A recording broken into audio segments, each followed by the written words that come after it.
സാധാരണക്കാരൻ പണമടയ്ക്കാൻ ഒരു ദിവസം വൈകിയാൽ ഫ്യൂസ് ഊരുന്ന KSEB പരിസര മലിനീകരണം നടത്തുന്ന സ്വകാര്യ കമ്പനികൾക്ക് നൽകിയത് കോടികളുടെ ഇളവുകൾ.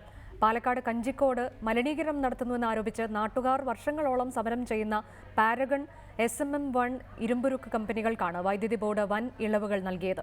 ഇത് തെളിയിക്കുന്ന വിവരാവകാശ രേഖ റിപ്പോർട്ടറിന് ലഭിച്ചു. പുതുശ്ശേരി ഗ്രാമപഞ്ചായത്ത് പരിസര മലിനീകരണത്തിന്റെ പേരിൽ സ്റ്റോപ്പ് മെമ്മോ നൽകിയ ഇരുമ്പുരുക്ക് കമ്പനികൾക്കാണ് KSEB വൻ ഇളവുകൾ നൽകിയിരിക്കുന്നതെന്നാണ് രേഖകൾ വ്യക്തമാക്കുന്നത്. 18/3255 കൺസ്യൂമർ നമ്പറിലുള്ള SMM steel rerolling mills private limited എന്ന കമ്പനി വൈദ്യുതി ബില്ലിനത്തിൽ ബോർഡിനടക്കേണ്ട തുക ഒന്ന് കാണുക.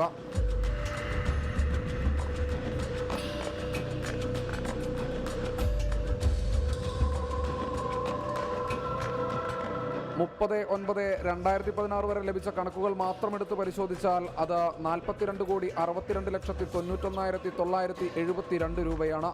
കറണ്ട് ചാർജ് ഇനത്തിൽ 10,80,40,45,509 രൂപയും പലിശ ഇനത്തിൽ 31,82,46,463 രൂപയും കമ്പനി അടയ്ക്കാനുണ്ട്. ഇവരുടെ തന്നെ സ്ഥാപനമായ consumer number 19/3051 Paragon Steels private limited എന്ന കമ്പനിക്കും KSEB വൻ ഇളവുകളാണ് സബ്സിഡി ഇനത്തിൽ നൽകിയിരിക്കുന്നതെന്നും വിവരാവകാശ രേഖകൾ അടിവരയിടുന്നു. പാരഗൺ സ്റ്റീലും SMM സ്റ്റീൽ എന്ന് പറയുന്ന രണ്ട് കമ്പനികളും ഏകദേശം 42,65,00,000 രൂപയാണ് 2016 സെപ്റ്റംബർ 30 വരെ KSEBക്ക് നൽകേണ്ടത്.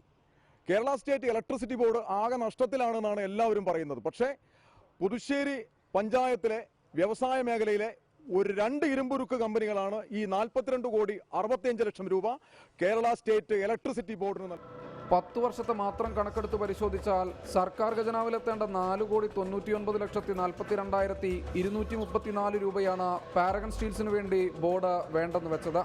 കമ്പനികളുടെ വർഷങ്ങളായുള്ള കുടിശ്ശിക പിരിച്ചെടുക്കാൻ എന്തു ചെയ്തെന്ന ചോദ്യത്തിന് പക്ഷേ ഉദ്യോഗസ്ഥർക്ക് ഒരു മിണ്ടാട്ടവുമില്ല.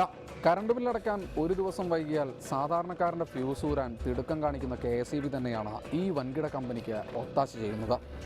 ക്യാമറാമാൻ രമേശ് നെന്മാറയ്ക്കൊപ്പം ശ്രീകുമാരൻ, റിപ്പോർട്ടർ.